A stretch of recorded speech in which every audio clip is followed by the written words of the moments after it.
আমি কোহিনূর বেগম, বয়স ৬৯। আমার স্বামী দীর্ঘ ২৭ বছর আমার খোঁজ খবর নেন না। তিনি আবার বিবাহ করেছেন। আমার দুশ্চিন্তার কারণ, আমার পরকালের হিসাবের ক্ষেত্রে আমার স্বামী ও সংসারের জন্য আমার গুনাহ হতে হচ্ছে কি না। আমাকে মাসলাটা বলে দিলে আল্লাহর কাছে মাপ চেয়ে আমল করে মৃত্যুর জন্য প্রস্তুতি নিতে পারতাম। আহা, কত প্যাথেটিক প্রশ্ন, চিন্তা করেন। আমাদের এই দেশে আলহামদুলিল্লাহ এমন এমন দিনদার বোন আছেন, এমন এমন কোরআন এবং সুন্নাহর উপরে আমল করার জন্য পাগল পরা আল্লাহর বান্দিরা আছেন, আল্লাহর বান্দারা আছেন, সংখ্যা খুব কম। তাদের দেখে প্রেরণা হয়, উৎসাহ হয় যে আল্লাহ তাআলার ভয় তাদের অন্তরে কত বেশি, চিন্তা করেন। এই ভদ্র মহিলার বর্ণনা অনুযায়ী তার স্বামী তার খোঁজ খবর নেন না। কত বছর? ২৭ বছর। ২৭ বছর যে স্বামী ভরণ পোষণ দেয় না, খোঁজ খবর নেয় না, জুলুম করছে, আবার আরেকটা বিয়ে করে সেখানে তাকে নিয়ে ব্যস্ত। এখানে তার প্রথম স্ত্রীর প্রতি সে জুলুম করছে না করছে না? করছে। এরপরও তিনি চিন্তা করছেন যে তিনি জুলুম করছেন, তিনি আল্লাহর কাছে জবাবদিহি করবেন। আমি তো স্বামীর খেদমত করার, সেবা করার, স্বামীর হক আদায় করার সুযোগই পাচ্ছি না, কারণ তিনি কাছেই আসছেন না, যোগাযোগই করছেন না। তো আল্লাহর কাছে আমার কোনো দায় আছে কিনা? এটা কি বলে আল্লাহর ভয়? এই বোনকে আমরা আশ্বস্ত করতে চাই, যে স্বামী এরকম অমানুষ, যে স্বামী এরকম জালিম, যে স্বামী স্ত্রীর হক আদায় করে না, ওই স্বামীর আপনি কোনো খেদমত করছেন না, করার সুযোগ পাচ্ছেন না, এর জন্য আল্লাহর কাছে আপনার কোনো দায় নাই। কারণ আল্লাহ তাআলা বলেছেন কোরআনে, লা ইউকাল্লিফুল্লাহু নাফসান ইল্লা উসআহা। সাধ্যের বাইরে আল্লাহ তাআলা কাউকে কোনো কিছু চাপিয়ে দেন না।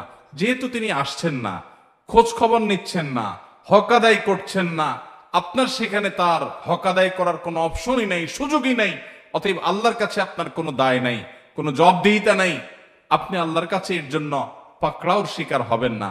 তবে আপনার অন্তরে আল্লাহর যে ভয় আছে, এটা আপনার অ্যাসেট, এটা আপনার মূল্যবান সম্পদ। এটা আপনাকে ধারণ করতে হবে। প্রতিটা কাজের ক্ষেত্রে আল্লাহর সামনে দাঁড়াতে হবে, আল্লাহর সামনে দাঁড়াতে হবে, আল্লাহর সামনে জবাবদিহি করতে হবে। এই জবাবদিহিতার বোধ যদি অন্তরে জাগ্রত হয়, এই চেতনার নাম তাকওয়া। আর এই তাকওয়া সম্পর্কে আল্লাহ বলেছেন, ওয়াল আকিবাতু লিত্তাকওয়া। শেষ হাসি হাসবে মুত্তাকিরা। দুনিয়াতে মানুষ, বহু মানুষ হাসবে, ক্ষমতা দখল করে হাসবে, চেয়ার পেয়ে হাসবে, ব্যবসা বাণিজ্যে ভালো করে হাসবে, সুনাম সুখ্যাতি অর্জন করে হাসবে, দুনিয়ার সাকসেস পদচুম্বন করার পর হাসবে। এই হাসির পরে কান্না আসতেও পারে যদি সে জাহান্নামী হয়।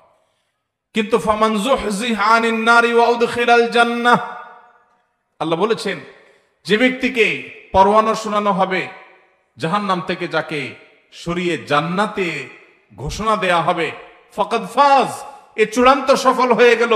এই ব্যক্তিকে আর কখনো ব্যর্থতার গ্লানি পোহাতে হবে না, তার কোনো শঙ্কা থাকবে না।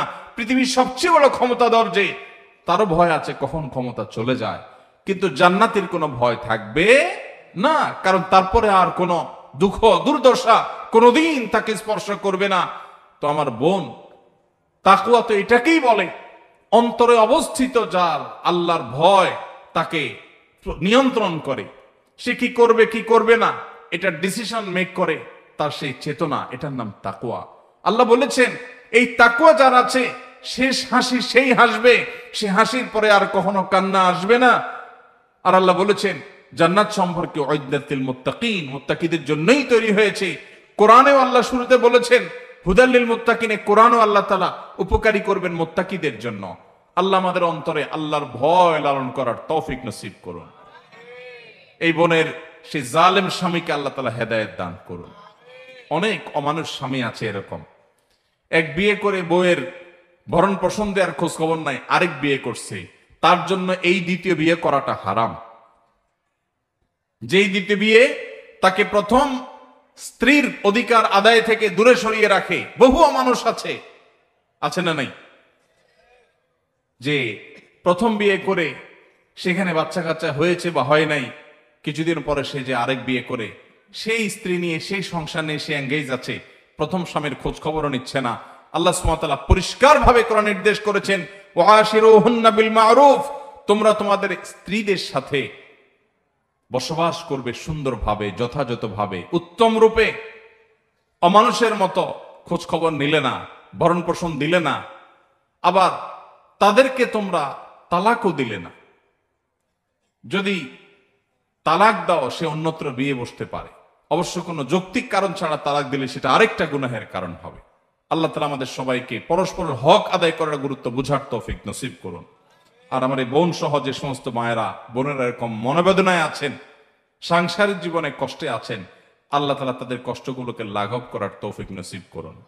এই বোনগুলো কখনো যদি আমাদের কাছে আসে, অনেক সময় অফিসে আসে, বলেন ভাই অনেক দুঃখ, স্বামীটা অমানুষ, অমুক অমানুষ, তমুক অমানুষ। আমি বোঝানোর চেষ্টা করি, ফেরাউনের স্ত্রী আসিয়ার চাইতে বেশি আপনি মাজলুমা না।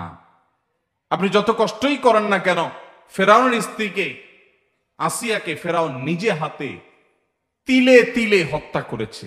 আপনার স্বামী আপনাকে অত কষ্ট দেয়নি, তিলে তিলে আপনাকে খুন করতে যায়নি। সে হয়তো আপনার হক আদায় করেনি, সে হয়তো আপনাকে কেয়ার করেনি। জান্নাত কিসের বিনিময়ে পাবেন? এই সমস্ত স্যাক্রিফাইসের বিনিময়ই তো।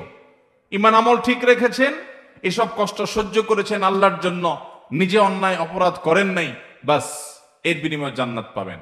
আর যদি মনে করেন স্বামী বেটা বেশি দুই নাম্বারই করেছে, যাই আজকেই উকিলের সাথে কথা বলে মিথ্যা যৌতুকের মামলা দেয়া তারে 14 গোষ্ঠীর হয়রানি করব, সব হবে না গুনাহ হবে? এ কামও অনেক মহিলারা করে। আল্লাহ তাআলা আমাদেরকে অন্যের অধিকার নষ্ট করার আগে 10 বার যেন আল্লাহর ভয় অন্তরে আমরা জাগ্রত করতে পারি, সেই তৌফিক দান করুন। শ্বশুর বাড়ির লোক শিয়া ধর্ম পালন করে, আমি সে বাড়িতে বউ হয়ে এসেছি, কিন্তু আমার বাবা মা জানতো না যে তারা সে ধর্মের। এখন শ্বশুর বাড়ির লোকের সাথে আমার মেলে না, সংসারের শান্তি বজায় রাখার জন্য আমার এখন কি করা উচিত? শিয়াদের অনেকগুলো গ্রুপ আছে, গোষ্ঠী আছে।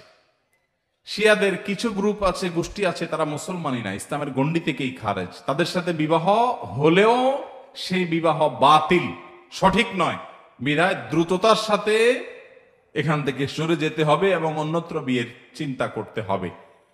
আর যদি সে পর্যায়ে না হয়, গোমরাহ এবং বাতিল ফিরকা হিসাবে শিয়া চূড়ান্ত, কিন্তু ইমানের গণ্ডি থেকে খারিজ হয় নাই, শুধুমাত্র আবু বকর রাদিয়াল্লাহু তাআলার খেলাফত এর উপযুক্ত নাকি আলী রাদিয়াল্লাহু তাআলার উপযুক্ত, এই বিষয় নিয়ে মত পার্থক্য আছে আহলে সুন্নাহর সাথে।